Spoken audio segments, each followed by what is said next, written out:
En septiembre de 1973, la institucionalidad nacional sufrió un violento quiebre con el golpe de Estado liderado por Augusto Pinochet, general del ejército cuya dictadura marcaría a fuego el destino del Chile.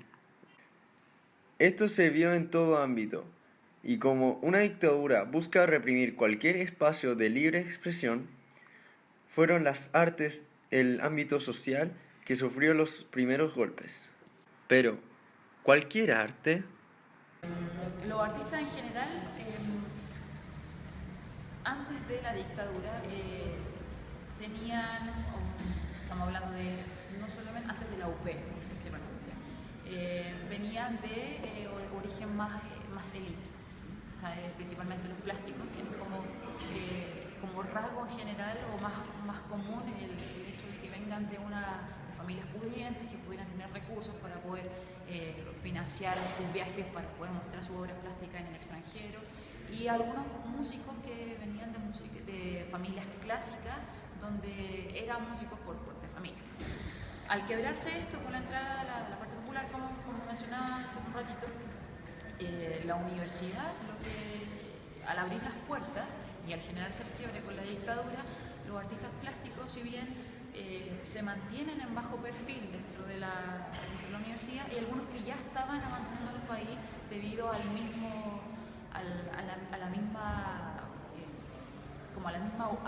gobierno UP, ya de a poco estaban empezando a dejar el país, y solamente los músicos son los que, como tenían una relación mucho más cercana con la gente social, permanecían, y fue lo que fueron siendo exiliados en forma mucho más paulatina más adelante. Fue tan blackout eso que se prohibieron manifestaciones del arte que eran asociadas de alguna manera con la izquierda, con el movimiento revolucionario, con el gobierno de Allende, en fin. Se prohibió el uso del charango, de la quena, de la zampoña. Estaban proscritos. Había un mando presidencial que prohibía el uso de ese tipo de instrumentos. Y por lo tanto, quienes tocaban esos instrumentos eran rápidamente perseguidos, ¿no? Entonces yo pienso que hubo, bueno, la suerte que en ese minuto los principales grupos que representaban ese movimiento, los grupos grandes de músicos, estaban fuera, que son Quilapayún, Inti Illimani, y ya, creo que también estaban. Y eso lo salvó, y no volvieron. Pero no todos los artistas se fueron. Grupos como Congreso mantuvieron su trabajo, aunque variaron algunos de sus elementos, reinventándose, como explica Soledad Soto, investigadora de arte. Mira, yo creo que no se apagó la expresión cultural. Lo que pasó es que tuvieron que reinventarse. Finalmente había una gran censura de todo tipo, y fue una época en que los artistas tuvieron que buscar una manera más conceptual de realizar arte, de realizar pinturas, esculturas, manifestaciones artísticas, del uso del espacio público. Porque si bien era una época de opresión, el discurso estético usa la herramienta de la entrelínea. Entonces, mientras no se dieran cuenta de cuál era el fin final de sus acciones, se podría comentar que el arte plástico como tal tuvo más libertad de manifestarse que otras corrientes artísticas, que el teatro o la música. El arte no tenía tanto la opresión encima. Sí, muchos artistas plásticos, pero ellos muchos se fueron, se tuvieron que ir exiliados, pero los que se quedaron acá, y había muchos que estaban en formación, como los artistas del 80, buscaron la manera de poder manifestar su ideología sin ser descubiertos. Es ahí cómo se empieza a aplicar el arte conceptual de los 80 en Chile. Uno de los que se reinventó fue Adriano Tarola, arquitecto de profesión y músico en los años 70, el que pese a las restricciones fue parte de uno de los conglomerados musicales que logró dar vida a un nuevo tipo de expresión musical. Surgió una idea genial en ese minuto y que se ha mantenido hasta el día de hoy, de crear un grupo que hiciera música absolutamente intrascendente para la dictadura, pero que ocupara los instrumentos. ¿Ya? Entonces se armó lo que se llama el Barroco Andino, que era un grupo musical que interpretaba música barroca, Bach, Händel, Telemann, Vivaldi, etc., pero con instrumentos andinos. Y fue muy bonita, una mezcla muy simpática, muy interesante, además porque las sonoridades se acomodaban mucho a la música de cámara de todos estos músicos. Y hicimos un trabajo bien intenso que hasta el día de hoy sigue. La experiencia en el exilio fue otra cosa. Hugo Leonello partió con su familia apenas comenzó la dictadura militar y vio con otros ojos cómo se desarrollaba el arte, tanto en el exterior como en el país. Crecí en el taller de mi padre, que es escultor, y mi madre también estudió escultura, de hecho, aquí en el Museo de Arte Contemporáneo cuando era la universidad. Y en ese contexto de arte que hacía mi viejo, muy político, muy contestatario, pero muy dramático a la vez. Y mi madre tenía toda una postura que era más cercana al desarrollo de la creatividad en los niños, entonces desarrolló un proyecto mucho más lindo, más lúdico, que tenía que ver cómo ella misma iba saneando sus propios dramas en razón de toda esta historia que había. Pero crecí en ese contexto un poco confuso al principio y después me enteré que éramos exiliados, como refugiados políticos. Mientras, en Chile, comenzaba una evolución casi tecnológica. Janet Garcés, restauradora audiovisual, cuenta cómo lo hicieron los artistas menos buscados, pero que debieron surgir ante la adversidad, con nuevas herramientas. Los artistas plásticos, una grama de ellos, que son los que se quedan en Chile, dejan la plástica y empiezan a incursionar mucho más en el video como registro, porque era la tecnología que estaba llegando y permitía también retratar la realidad que se estaba ocurriendo en ese instante. Y los músicos, por otra parte, ingresan el discurso mucho más social y mucho más de oposición que permite más la música con respecto a la plástica de los artistas. El artista plástico necesita un espacio puntual, en cambio el músico tiene el poder con la grabación de poder invadir el espacio interno o el espacio personal de uno. Bueno, como mencionaba, los artistas plásticos en algún instante empiezan a tener acceso a estos equipos de reproducción que empiezan a llegar de a poco a Chile y muchos de ellos empiezan a incorporarse o a ser adquiridos por los artistas plásticos y empiezan a notar en él que lo que permitía era primero grabar locaciones, grabar lugares, no me registraba que tenía que pintar un lugar en específico, sino que podía registrar completamente lo que estaba ocurriendo en un lugar. Y ese elemento de registro es lo que para ellos es la base del videoarte en Chile, donde ellos registran acciones de arte en la calle como una muestra de intervenir el espacio, de intervenir este espacio que estaba siendo oprimido y que además permitía mostrar la realidad hacia otra persona. O sea, yo podía registrar un video, ver lo que estaba ocurriendo y llevarlo a la casa de una persona que lo quería ver. Entonces había una especie de tomar la realidad y llevarlo hacia otra persona.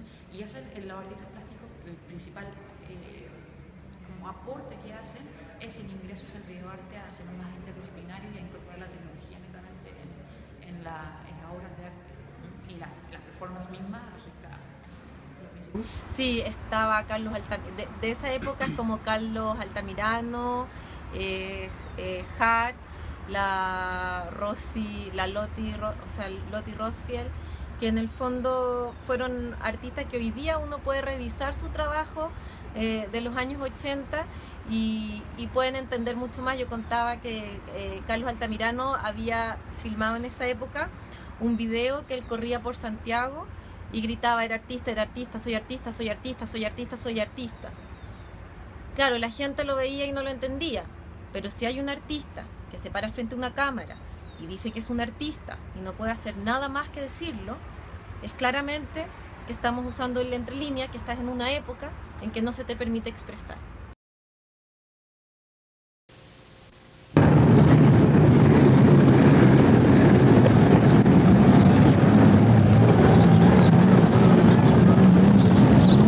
Altamirano, artista chileno. Altamirano, artista chileno. Altamirano, artista chileno. Altamirano, artista chileno. Altamirano, artista chileno. Altamirano, artista chileno.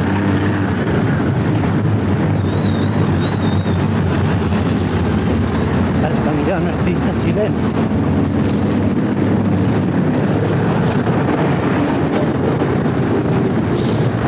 Altamirano, artista chileno. Altamirano, artista chileno. Otro gallo cantaba con la música. Como cuenta Otarola, la muerte de Víctor Jara terminó siendo un golpe comunicacional muy fuerte para el mundo artístico, pero especialmente para los músicos. Y es que, a diferencia del resto de las artes, es la música la que lleva la voz cantante. Y que la música representa al guaripola de la tribu. Es el que lleva el pandero adelante, el que va guiando a los demás. O sea, yo siempre he visto así, un poco, ¿no? El músico es el que ameniza el circo, digamos, el que mueve masa, la trompeta en el batallón, digamos, ¿no?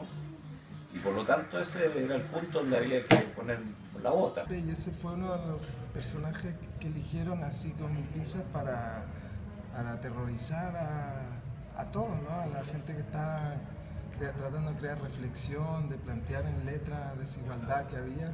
Y esas son las campañas de terror que se impusieron y que tuvieron efecto, porque se sigue tratando de recuperar hasta ahora. La cultura fue lo más afectado de todo esto. Curiosamente, ya para cerrar, la forma y el fondo de lo que significa la muerte de Víctor Jara parece que terminó siendo un golpe en contra de la misma dictadura, porque se transforma No tenía ni idea, en un hito, se transforma en algo más grande. Sí, eso es interesante que estáis hablando, que se invierte en la situación de ese tipo y da más fortaleza y sentido a muchas luchas que se fueron haciendo después. Fortaleció de alguna manera, eso dio la vitalidad, la energía, la necesidad, pero empujó a luchar más por ciertas cosas y el impacto mediático que hubo también hacia afuera fue súper grande. Incluso más que en Chile. Más que en Chile, siempre se supo más afuera lo que estaba pasando, creo. En el río Mapocho mueren los gatos y en el medio del agua tiran los sacos, pero en las poblaciones con la tormenta, hombres, perros y gatos es la misma piel. Sin embargo, la fuerza de ese golpe a la vida y obra de Víctor Jara transformó la figura del cantautor en algo mucho más grande que cualquiera hubiera imaginado, dando fuerza a la resistencia al punto de crear un ícono detrás de todo movimiento, sobre todo si lo comparamos con contemporáneos que, afortunadamente, no sufrieron la rudeza de la dictadura de Pinochet. Patricio Mas es tan valioso como Víctor Jara. Es un tipo. Víctor Jara tenía el teatro, y la escena, digamos, y la música, y la creación, la poesía, todo. Patricio Mas tiene la historia, la literatura, la filosofía y la música juntos también. Son dos baluartes. Sin embargo, Patricio Mas va a trascender probablemente cuando no esté. Pero hoy en día tú preguntas a Patricio Mas y hay gente que ni siquiera lo conoce. Lo mismo ocurre en aquellos que se fueron. Es fácil apreciar la fuerza e importancia de grupos como Inti Illimani o los Jaivas en la actualidad, pero ellos son producto de su vida, y en esta, la vida en el exilio terminó marcándolos para siempre. La cosa creativa musical tiene en este país, de por sí, por ser el país que es, por la gente que ha pasado por la música, después partiendo de, no sé, Violeta Parra ya antes que ella, es muy potente, muy fuerte. Y siento yo que esa herencia nunca se ha ido de aquí, siempre estuvo acá. Y los que salieron fuera, yo creo que se nutrían de eso mismo, ¿ah? Pero adquirieron el oficio afuera de una manera mucho más profesional, mucho más desarrollada. O sea, yo creo que ayudó mucho al Inti Illimani estar fuera, que haberse quedado acá, no sé, a lo mejor me equivoco. En definitiva, la evolución artística no se vio apagada por la dictadura. Reinvenciones y nuevas influencias terminaron por dar vida a un nuevo movimiento que quiso ser truncado en 1973, pero que, como la naturaleza humana, siempre encuentra formas de reaparecer, con otros colores y formas. Pese a la opresión, o incluso gracias a ella, lo que quedaría demostrado con la aparición del que uno de los grupos más relevantes en la historia de Chile, los Prisioneros. Que primero hubo un control que era muy político, y que el control que hubo fue con todos estos grupos que venían desarrollándose de los años 70. Pero también el gobierno militar, al igual que los problemas que se pueden tener actualmente, habían problemas de desigualdad, habrían problemas de educación, habían problemas de salud, había problemas, quizás de transporte no había los problemas que habían ahora, pero habían un montón de problemas y de desigualdades igual que ahora. Y yo creo que el gobierno militar no le tuvo el ojo de lo que pasó con los prisioneros, que yo creo que los prisioneros fue un efecto bola de nieve que ni ellos mismos lograron captar de lo que estaba pasando. O sea, partieron y mucha gente, muchos vecinos que posiblemente gente común y corriente, que no estaba tan metida con el arte y que no estaba tan metida con la política, al existir esta desigualdad social y todos estos problemas en nuestro país, se empezaron a sentir identificados con las letras, con las desigualdades, y yo creo que Los Prisioneros ha sido uno de los grupos que se formó durante el gobierno militar, y que los militares fueron incapaces de darse cuenta de lo que estaba ocurriendo. Estaban tan preocupados de oprimir que no se dieron cuenta que estos cabros jóvenes realmente traían un discurso que empezó a cautivar y identificar a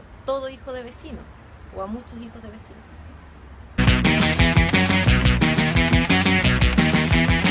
Algo grande están haciendo en la década de los 80. Ya se siente en la atmósfera saturada de aburrimiento. Los jefes y los parques tuvieron la ocasión de romper el estancamiento. La sobrevivencia de los grupos de la nueva canción chilena y aparición de Los Prisioneros son el principio y el fin de un periodo artístico donde la música se transformó en la máxima expresión a la hora de representar a la democracia. La huida de los primeros y la desfachatez de los segundos dieron vida a una expresión humana que, pese a la represión, violencia y muerte, siempre surge. Siempre.